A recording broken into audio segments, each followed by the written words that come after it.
Hi Aaron, pleasure as always to meet you up at the range and do some further work on your game. It's a quick recap of the key points that we discussed yesterday. First and foremost, the improvement in your first move away was really good. So this was you on your last visit where the club was starting to creep behind the hands way too much. Shoulder tilts were getting a little bit too level. And when you do that because of your tendencies in the downswing, things tend to get very erratic. So the last thing you can afford to do is roll the club too much from P1 to P2. This is you on your first swing from last night's session, demonstrating a much more inline takeaway, much more in keeping with what we want. You can perhaps get the hands, the club and the arms, sort of everything in a little bit more there.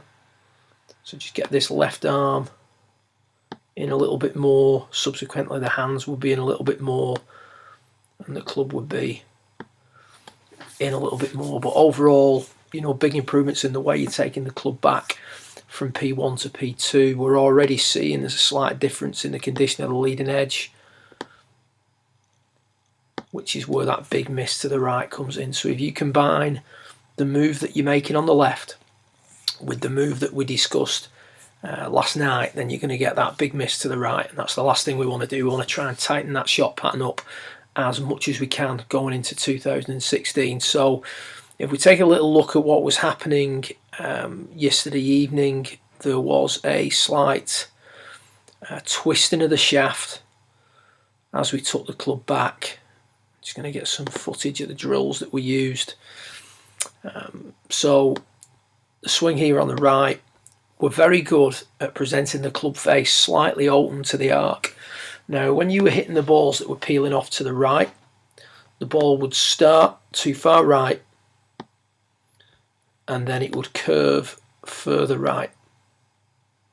And it's easy when you do that to think that you're coming over the top of the golf ball, but as we can see here, it's far from it. You don't come over the top of the golf ball.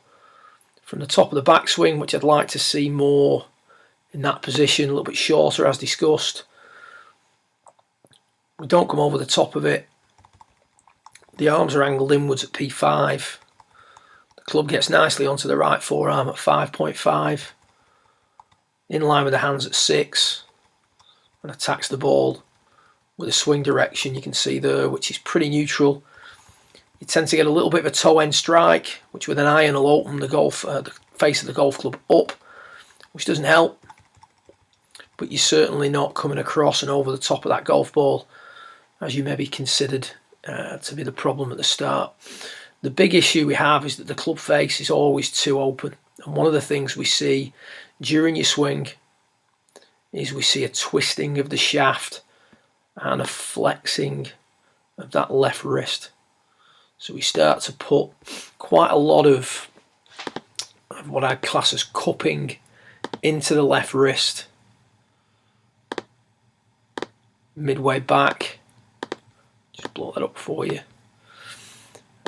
So whenever we do that, whenever we let that left wrist cup, as we demonstrated yesterday evening, we're going to open the club face to the path. We've got a really good path. We're just got to make sure that that club face isn't too open to it. We ask you to make some swings with just your left arm, just to give you some feelings. You can see when you do that pretty much early in the piece, that wrist flexes in there, or that cupping of the wrist. That then continues again to that point. So we want to try and flatten this left wrist off a little bit more so that the club face doesn't get as open at the top. And we discussed that you could afford a slightly closed club face at the top because of the moves you tend to make during the downswing, which opens the face up to the arc. So we run this through to the top for you now. Pretty neutral, left arm, leading edge of the club, etc. Lining up pretty nicely. But at this point in the swing, there's been a twisting of the shaft and a cupping or flexing of the lead wrist.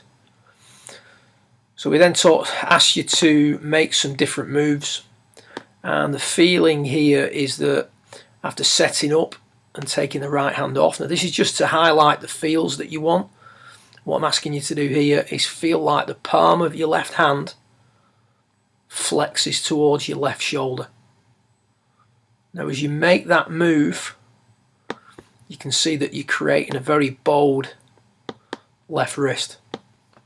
Now that's something that you could play with. It's not necessarily exactly how I want it to be, but I'm just trying to get you feeling some different things here during the swing. So feeling, the dominant feeling is that that left palm flexes towards or moves towards that right shoulder during the takeaway. Gradual movement, just to feel, just to try and encourage a slightly different move. You see when you do that, left wrist gets flatter sooner. And if we compare the condition of the left wrist here to where you are when you do the swing with just the left hand in a normal manner, if you will, you can see there's a marked difference. If we just take that back down a little bit further in the condition of the lead wrist. Much flatter as opposed to being cupped.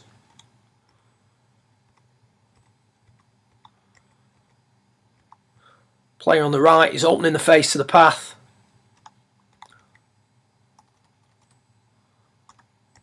Player on the left closing the face to the path.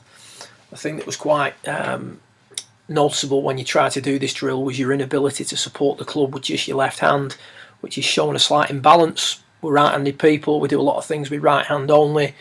Consequently, we need to start looking at building up that left side to provide some stability in your golf swing. Good luck with it. If you got any questions, feel free to drop me a line.